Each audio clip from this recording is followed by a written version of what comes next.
Right, welcome. Get into it.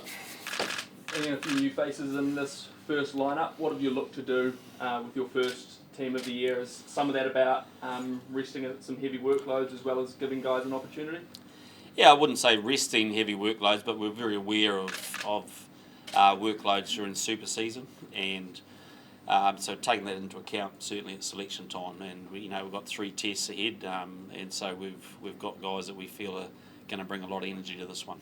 What gives Richie the nod at first five over Bowden? We tossed a coin and came up heads or tails, and I feel he's he's been playing in New Zealand this year. I think that he's been playing at that intensity, and so I think that gives him the nod for this game. And Bodie, we've followed him a lot in Japan, been pleased with what we saw, but there's still a lift when he comes back, so it just, I guess, gives him another week of training with us before we make the next assessment. You obviously had a couple of injuries in your midfield. A guy like Quinn goes from Māori All Blacks camp to starting All Black. Was he a player that was always sort of on your radar, or has he been a benefactor of a couple of those injuries? He's always been on the radar, and we've clearly there's a couple from last year that aren't here this year that's given opportunity, and we've said that from day one. That's an area we're going to look at a lot. But we've got Anton's injury. There's a couple of little things happening with Braden not being here, and so But we've had a really good connection with Clayton and the Māori All Blacks. He knew what the most likely plan was, and in some ways it's great that Quinn was named an All Black when he's sitting in the Māori room, because it just reflects on that team that the door's always open. But we've been delighted with him. He's come and trained well. David's had a calf for the last 3 weeks. If you asked him, he'd say he's jumping out of his skin and ready to go. But I really like the fact that we've got a chance to give him another week of confidence. He's been out of the camp for 4 years, and I really want him, when it is his time, to be jumping out of his skin and total belief in his body. So that's the rationale. What have you seen from Quinn this week? I think I said when we picked him, Sav, that he knows what he's good at. He knows his strengths, and we're just backing him to do that. He doesn't hesitate with his carry. He's instinctive with creating play off his contact work, and so we like that.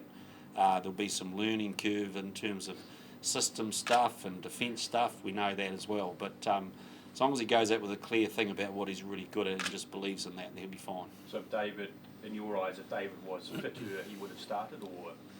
Oh, I'm not sure about that. Yeah. What do you want to get out of this game?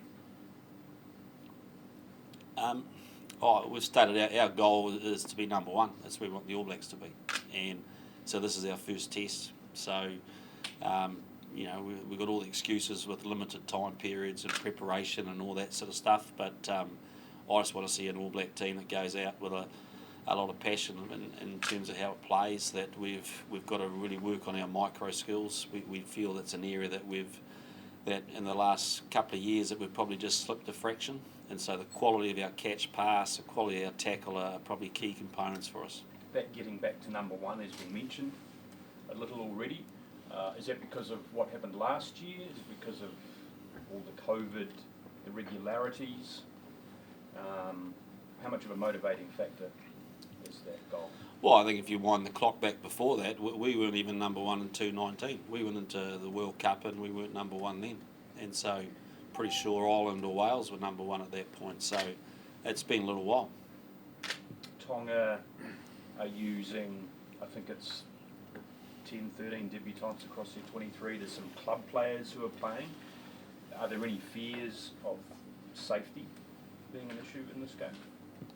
No, well, not from our side of the coin. It's a test match. They're representing their country, and we expect the same passion we'd expect out of any international team. What made you settle on that loose forward trio? Obviously, Ethan probably was in the mix for potentially a starting spot, but what made you settle on that trio in particular? Look, I think Akira he started our last test. We've obviously we gave him some opportunity in 2020. We're keen to see what that looks like in 21. And I think by his own admission, he's had a mixed Super Rugby campaign with some really positive signs. I thought he finished stronger, so it's a good chance for him to put a marker down. And Dalton is, I think has been probably one of the form loose forwards in the country, and really deserves it. And in Luke's case, I think it's the same story. He's, we all know he's a bit of a tale of adversity the last couple of years, but he's come back and played well this year. And I love his story. I love the fact he's just put his hand up and demanded selection. So excited what he brings at the contact point. He's good with his feet, good continuity, and again he'll have some areas that he's got to go away and really nail. But it's a good chance for him to do that. And in Ethan's case, he's from a positional thing, he gives us a bit of flexibility between 7-6 in terms of cover. But again, I think it's a reward for he's banged on the door. What do you expect from Tonga, obviously with a bunch of new players in there as well? Does that add to the kind of unknown a little bit? Yeah, if I answer the first question, what do I expect? I really don't know.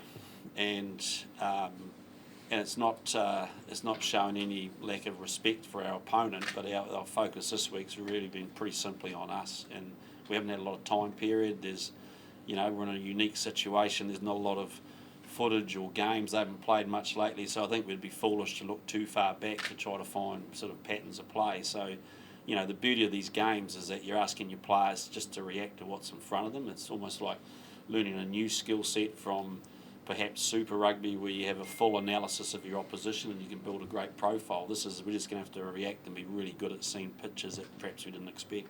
What have you seen from Brodie Retallick since he arrived back in, and how far away is he from playing Test Rugby again? He's nearly there. What have I seen? Well, I've seen Finlay Christie get smacked out of a ruck and do a somersault, and I sort of chuckled and said, well, welcome back, Brodie, and that was a non-contact session. And that means that Brodie's back, doesn't it? So, look, he's hungry, he's energetic, he's certainly refreshed, his body's feeling good. I think there is a quite a significant adjustment to the intensity side, and you've got to remember that he's had 2 weeks in quarantine and then 3 weeks out of a rugby environment doing his own thing. So some of the micro skill sets, the catch pass, the instinctiveness of that is coming back. And so, a week in the grandstand won't hurt him. As part of putting on some added weight, I think you mentioned he dropped some weight in Japan. Oh, not necessarily. It's not something specifically we're chasing, but I think he's not far away from where he needs to be. Artie and Shannon, how they tracking in? Yeah, really good. But it's again a case if they haven't had a full week of training leading in, then we're pretty reluctant to put them in, and I think they'll both benefit from having another solid training week. I expect them to train pretty solidly today, and then we'll assess them for next week. Plum said the other day that you challenged everyone in the group to be better than last year. How much of a necessity is that, and how much of the next 3 weeks kind of a building block towards obviously the level you want to get to ultimately? Oh, very much so. It's this 3 weeks is critical for us. From we didn't have we've got a chance to have a bit of a build up this year. We've been able to put a plan in place about what we're after. And the key thing for us is that we've got 3 test matches. The chance to play both Tonga and Fiji is pretty special for us. People can talk about strengths and weaknesses of oppositions, but it's a massive way for us to support the South Pacific nations. Chance to play against them, is a thing that we're pretty passionate about. And so there's that side of it, and the other side is it's a test match, and we've got to expect our performance. If we really want to be where we want to be, we're going to have to be good right now. And so it's about not getting carried away in the moment, but just drilling every minute and nailing our core stuff that we really want to get out of it. Yeah, and we saw some changes, albeit subtle, in the way the game's played in Super Rugby. Does that come into the All Blacks? What changes did you see? Oh, little differences in attacks. Subtle things? Defences, Okay. yeah. Okay. I know you won't elaborate rather, but has that come into those little style changes maybe come into the All Blacks compared to last year? Well, I think we were pretty well documented last year.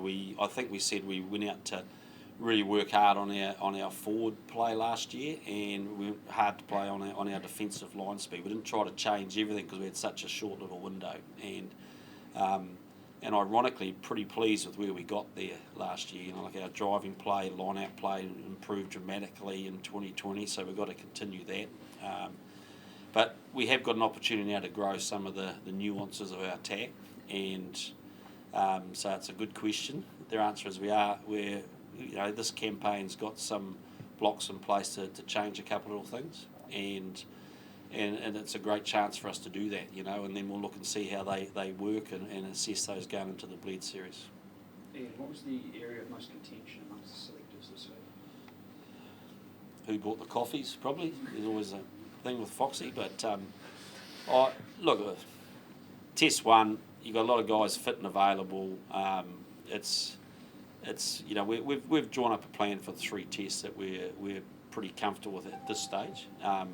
We're not a group of selectors that sort of lock the next 3 weeks in, so we'll be assessing form and what we see on the park. But no, overall we're very aligned. It's quite a unique night on Saturday that the Māori and the All Blacks play at the same ground on the same night. They used to play against each other, I think, a long time ago. We may remember that. No. No? Okay. No. Would you ever think you could see the day where that happens again? The full All Black squad playing up against the Māori team? I hope not. Not a big fan of it. I think we both represent our countries with pride, and from a slightly different angle, and that's a great quality of both teams. And so, do I see them pitted against each other? I don't really think it's the right thing. But I think the Māori All Blacks are, it's going to be cool playing on the same ground, and then particularly having 2 Pacifica nations on the same ground as well. It's going to be a pretty special time. In fact, part of our challenge is going to be make sure we don't get hooked up to the gala festival of having a curtain raiser with a lot of noise and think it's a festival. Will you come down earlier so the boys can have a look, or is it job on? What do you think the answer is there, Josh? I know. It's job on, and look, it's where we're sorry, rugby part. It's where it's a great occasion. We're excited by the occasion, but we know that our job is to go and perform at an All Black level, and we just got to make sure that we're really consistent with our preparation. And one of the hardest things to do when you get a new group, you get new players in there, is just to learn and experience what it is to prepare for a test match. And this Saturday is going to be pretty unique in terms of the prep. We're going to walk into a home ground. We're already going to see a black jersey on the field. There's going to be a lot of noise around that, and there'll be a lot of smiles around that, and people will be celebrating that sort of thing. But we've got a job to do. If all goes according to plan, this is going to be one of the longest All Black seasons in a long time. How are you personally feeling in your position, Eve, with that campaign starting pressure-wise? Well, I think you can agree by looking at me. I'm fresh and excited and can't wait to go. And we'll see how I feel on the 15th test or whatever it is. But I can't wait. It's when you say the longest, I'm not sure it's the longest in terms of time. We used to start early June and finish end of November. Now we're starting early July. So time-wise, it's actually shorter, but it's going to be more intense, isn't it? Because there's going to be less break periods between test matches, and that's the challenge of 2021 is the amount of sort of consecutive tests or the smaller breaks between them. So how we manage our group and make sure we keep energy at the top end is really going to be vital for us. Any news on that 15th test yet? Are you far away from having that decided? No news yet, but Yeah, the discussions, though. yeah, I think so. Something on the way to Europe. Apparently. Just on Finlay, Christie, for a long time that kind of halfback group has been pretty tough to break into with Aaron and TJ and recently Brad. What have you seen from Finlay this year that's allowed him to propel himself into the selection picture? Yeah, he's really felt a lift in his pass. You know, I think by his own admission, it's probably been, he's got a good pass, but it's probably been a little bit up and down at times. I think he's worked hard on that. A lot more consistent with his kick quality. He's always been a really enthusiastic defender and improved his accuracy. And just love his energy, you know, like he's willing to go and attack the line when it's needed. And, you know, there's a couple of, you know, it was a big debate, that one. And it's not about Finlay, but there's other quality nines out there who do good things too. But just like the way he built through the season, he took ownership and really just grew the core parts of his game. And last question, thanks, and then we'll wrap up. George Bridge, been out for a wee while now. He's obviously back to full fitness, but what were you looking to see from him at training and the last couple of weeks before you're ready to put him out on the field? Yeah, first thing is, you know, medically he's great. He has been out for a while, but like I said, he's had a sort of basically a full training week last week, which has enabled him to come into this week and just focus on what he needs to do rather than get his body through it. So having that full week of contact training is really vital for them. So he's in a good place. Well, you know, there's always a little bit of nerves when you come back after a decent layoff, but you know, we've got a lot of faith in him. He's a heady rugby player. He's a good thinker about the game, and really, you know, really very keen to get him back in there as quick as we could. You know, like he didn't play much last year, so you know, he's ready to go. It's a good chance for him to find his feet again in this team, and again to show that he's a quality winger. So it's we've sort of got no hesitation putting him back in.